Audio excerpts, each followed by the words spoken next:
Welcome to the driver's line. I'm Greg. And I'm Jordan.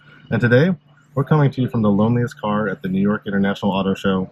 That's right. If you couldn't guess it, we're actually sitting in Buick's sole vehicle here on display, and that is the Buick Vista. That's right. Not to be confused with the Encore, which with it shares many parts and engines. That's right. So we wanted to just take a moment here and kind of go over Buick's history and where it's been, what innovations has Buick had in the past, and really connected back to where they are today in the market and what we'd like to see out of them in the future. Exactly. So, Buick has had a little bit of a up and down behavior since, the early 2000s. Back in 2005, they had amazing sales of over 280,000 cars, which is just outstanding. But in 2022, that dipped all the way down to about 103,000.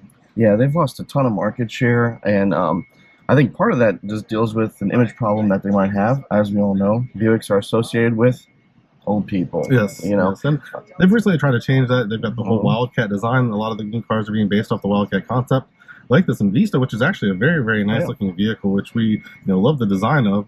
But honestly, it's based off of tracks, right? So it's got a little cheap pieces here and there. We've got cheap plastic, and it's certainly built to a price, and I think that also speaks to where Buick is right now. It's the cheapest member of the GM stable. I know, which is just unbelievable because Buick used to be the stepping stone into Cadillac, right, and now it is actually a cheaper transaction price average than a Chevy.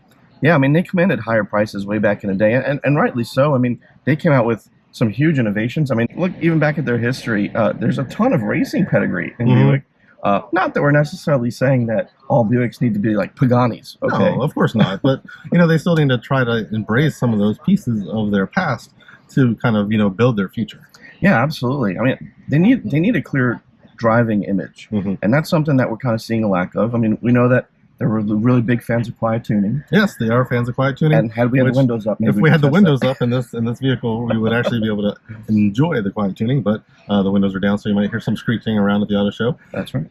But for 2024, Buick has a very limited lineup. So honestly, bringing one car they're still bringing a third of their entire lineup for 2024. So they've got the Vista that we're sitting in. They've got the Encore GX as well as the old Enclave. Yeah. So both Chevrolet and GMC have revised versions of the Traverse and the Acadia, but the Enclave is soldiering on the old platform. Yeah, well, we're seeing a refresh of that one coming up soon, but to be honest with you, based on the spy shots that we've seen, we're a little concerned about the actual cohesion of that design and how it's going to stick to, and even attract current buyers. I'm not sure how that's going to work. Right, and Buick's trying to adopt the Wildcat Styling that we mentioned previously, and they've kind of grafted that nose onto the Encore GX.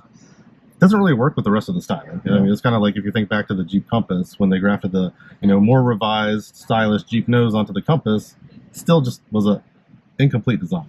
Yeah, I think they're kind of in a transition phase right now, and I'm curious to see where they go because, like they said, they're going all electric. All their naming conventions are going to be based off the old Electra name. So we're going to have a bunch of alphabet soup following the Electras. Right. So, the first one that's coming out is going to be scheduled for 2025. That's going to be the Electra E5 SUV. It's actually going to be largely based on the Cadillac Lyriq, which to me is a great stepping stone for it. The Lyriq is a great product.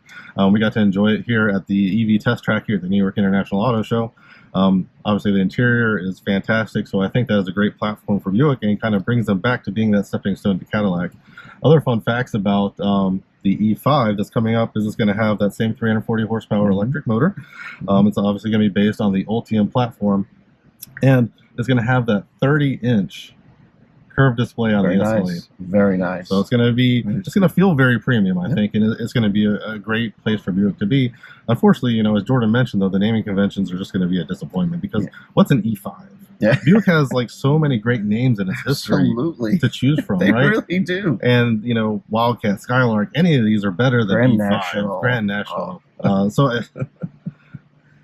we hate alphabet soup. We've said it before, but that's just one of the things that we're gonna have to live with here with the Electric series. Yeah, and Cadillac's tried that, right? And they went away from it themselves. They did. And it's not necessary. And I think really when we look at Buick and where it sits in the GM portfolio, it can attract a different customer than, let's say, a Cadillac and still command some higher transaction prices as long as you're offering what the customers want. Take a brand like Genesis, for instance. I think Genesis sits in a place where Buick could really play. It has traditional kind of styling, but it has built-in technology that really sets it apart from other brands, but it's accessible. And it's also a distinctive styling, right? Like, I mean, they have their distinctive light elements. Beautiful styling. I think it's almost, I wouldn't say quite timeless, but it's close. It's going to be styling that holds up for years. So I'm really impressed with what Genesis has done. And of course, their new Magma series is very, very popular. Yeah, so I think based on Buick's pedigree with performance and having Cadillac as a counterpoint, which has kind of more edgy styling, they're more kind of, you know, breaking through to the future, Cadillac can play into a more conservative field, but also still be relevant in today's market.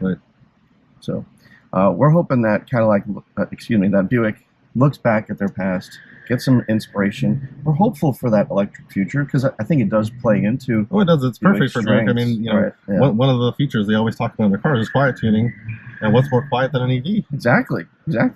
So you got Buick's past performance models tied in with their Buick quiet tuning options.